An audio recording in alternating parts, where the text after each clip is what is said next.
Unite them. The Everstorm comes. NANI?!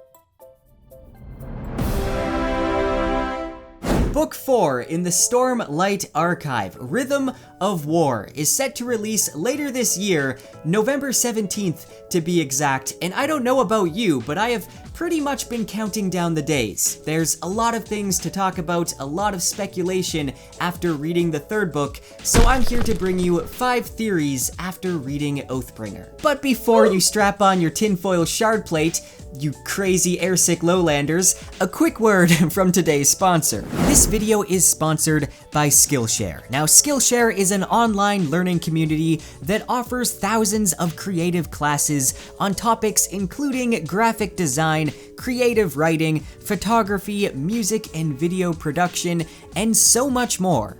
Personally, I've been writing more recently, and I just finished a class called Writing Authentic Fiction: How to Build a Believable Character, taught by Saba Tahir, who you may know as the author of the Ember and the Ashes quartet. One thing I found super helpful was her exercise on how to enter your character's mind and gain more insights and just understand them a lot more. Skillshare is less than $10 a month with the annual subscription, and they're always launching new premium classes. The first 1,000 of my subscribers to click the link in the description will get a 2-month free trial of premium membership.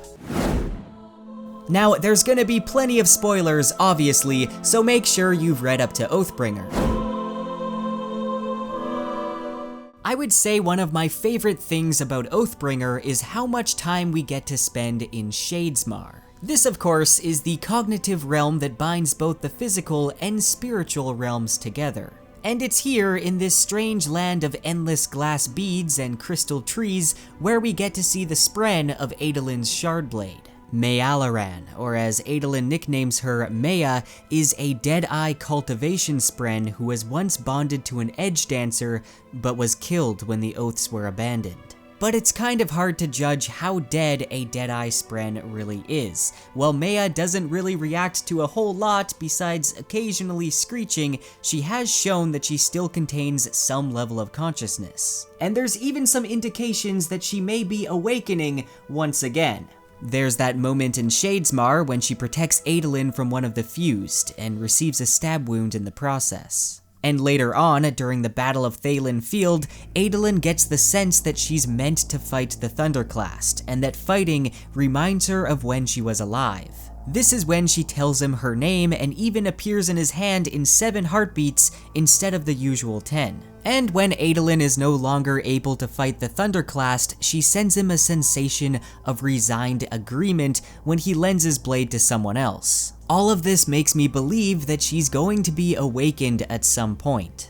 And we've actually had quite a bit of foreshadowing for this, because all throughout the last 2 books, there's been so many quotes of Adolin talking to or giving an unusual amount of respect to his blade. Honestly, I think it's only a matter of time before Adolin revives her, but I guess the question is it even possible to resurrect a dead spren?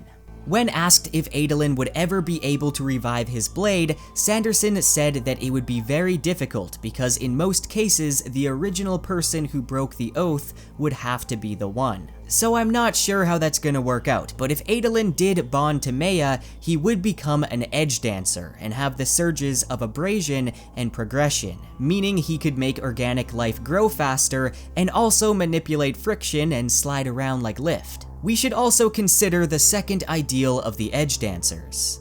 I will remember those who have been forgotten. I feel like this is something we've seen Adolin do constantly throughout the books. During the Thunderclast fight, he saved a young boy who was forgotten or left behind in his home. There's also the time in book 1 where he saved the prostitute, and also when he stayed in jail with Kaladin. So I do think that he would make a good edge dancer. I just don't really want to see Adolin become a Radiant. We already got a lot of them, and I feel like that's something that he struggles with, is that he's not a Radiant. He doesn't have these powers. He has Shardplate, but I feel like if he became a Radiant, it would kind of solve all of his problems. But then again, he would make a really badass edge dancer.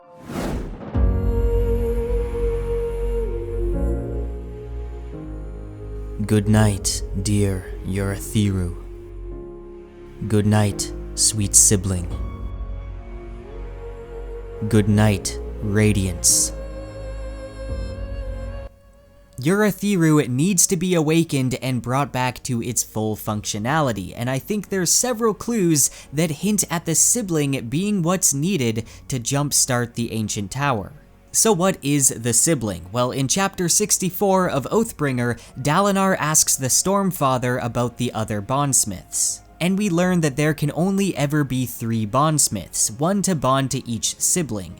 I think we can get a better understanding of the siblings if we look to their parents. Now there are 3 shards on Roshar: Honor, Cultivation, and Odium. We know that the vessels of Honor and Cultivation were once lovers, and their offspring are the 3 Super Spren that include the Stormfather, who is of Honor, and the Night Watcher, who is of Cultivation. The 3rd sibling is still a mystery. Now many people assume that it's going to be of Odium, but that just doesn't really make sense to me. To me, it makes more sense that it's going to be a combination of its parents, Honor and Cultivation. In chapter 111, we learn that this 3rd sibling is slumbering, though the Stormfather quickly shuts down any further questions, and oddly says that you hurt them enough. However, we do learn more about the sibling from the recordings left behind by the Ancient Radiance in the gem archives of Urathiru.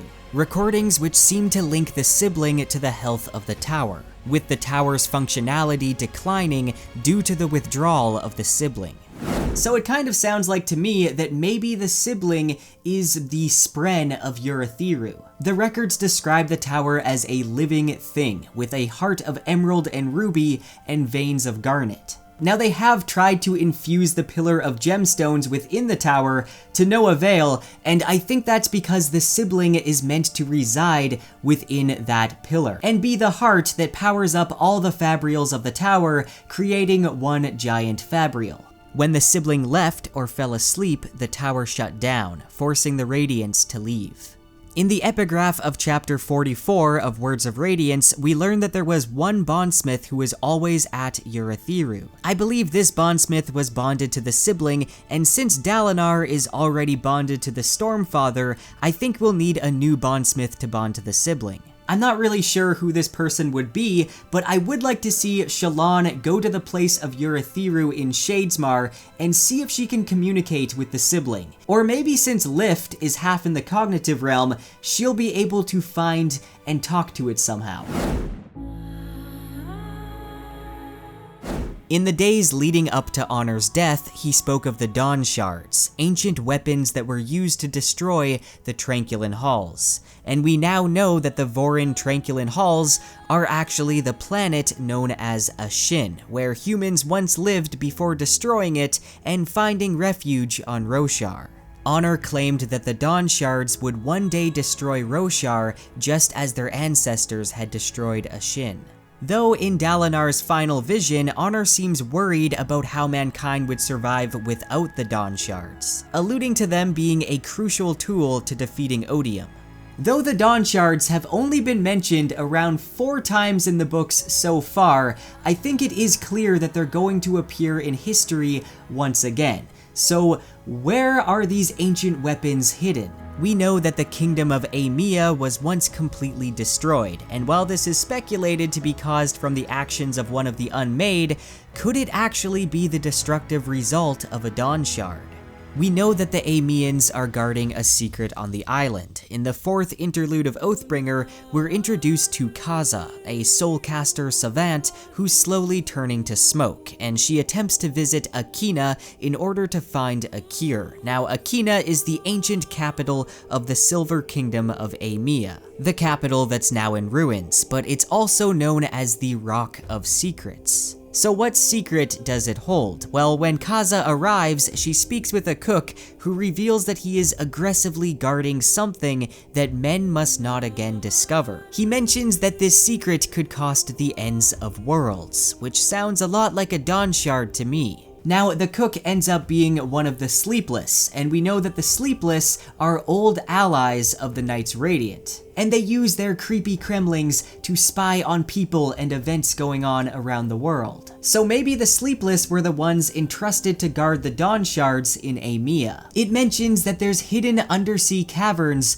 in Amia, and I suspect that this is probably where they're hiding the Dawn Shards. At the end of the interlude, Kaza ends up soulcasting the rock beneath her and falling through, so maybe she just opened a passage to one of these caverns. I have a feeling that the Dawn Shards are eventually going to have a grand Cosmere significance, because if they can literally destroy worlds, they're more powerful than anything we've seen.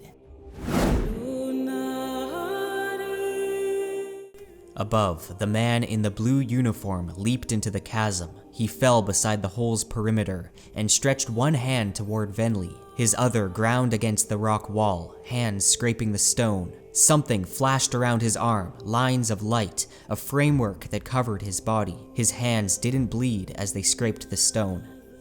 Is that not a description of living Shardplate forming around Dalinar's arm? I definitely think it is, and I think by the 4th book, we're going to see Dalinar in full living Shardplate. There's actually been quite a few Shardplate teases already. In fact, Yasna might already have her Shardplate. There's a scene in part 5 of Oathbringer where Adolin witnesses 2 armored men get thrown about and assumes that they're being attacked by a thunderclast, but when he turns the corner, he finds Yasna. And it's described that a glow faded around her, different from the smoke of her Stormlight, like geometric shapes outlining her.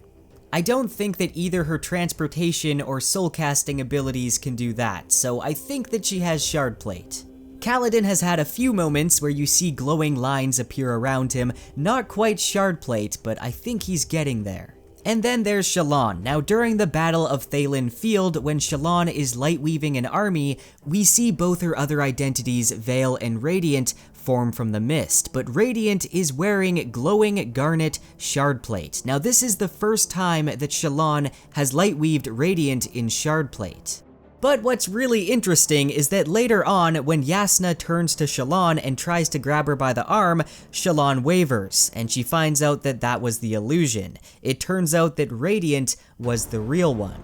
So maybe it's possible that she was the one in Shardplate all along. We have been told by Brandon since Words of Radiance that Shallan is 1 level above Kaladin, and we know that Windrunners get their plate at the 4th ideal. So it is possible that Shallan already has the ability to use Shardplate, but has kept that information repressed, like she did with her Shardblade.